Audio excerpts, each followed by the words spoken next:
एक गांव में मांगने जाने वाले जैसे होते हैं ना, मांग कर अपना बेच बाच के काम चलाते हैं अन्नादि, तो गांव के बाहर एक सरोवर था, वहां नहाया, अपना ऐसे तिलक रचना की, साधु का वेश रखा और देखा कि गांव के गाय चराने वाले लोग देख रहे, थोड़ा नाटक किया ऐसे ऐसे।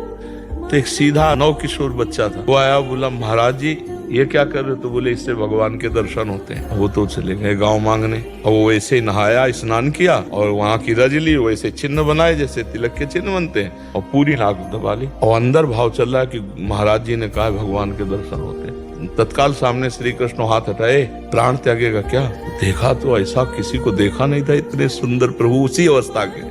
उनका तुम कौन हो? तो उनका मैं भगवान हूँ। तुम भगवान के दर्शन करना चाहते थे ना? तो बोले मैंने तो देखा नहीं कभी भगवान को, मेरे गुरु जी देखे, वो आके बता देंगे कि आप ही हो भगवान, तो फिर हम मान लेंगे। भगवान ने कहा नहीं, तुम लिवा लो अपने गुरु जी को, मैं यही हूँ। तो उसने कहा चलो नजदीकी सरोवर, वहां गए, देखो उस पेड़ में भगवान, तो उनको केवल अंगूठा दिखाई दिया। तो बोले बेटा तुमसे सच्ची बताएं, और ना हम कुछ योग कर रहे थे, तुम अच्छे बच्चे हो, हमें केवल अंगूठा दिखाई दे रहा है। तो उन्होंने भगवान से कहा कि यदि आप भगवान हो तो मैं आपसे हाथ जोड़ता हूँ, जिनकी कृपा से मुझे तुम मिले उनको दर्शन दो। भगवान ने उनका ज्ञान हरण किया, जे ही दर्शन दिए, उस दिन से वो सच्चे बन गए।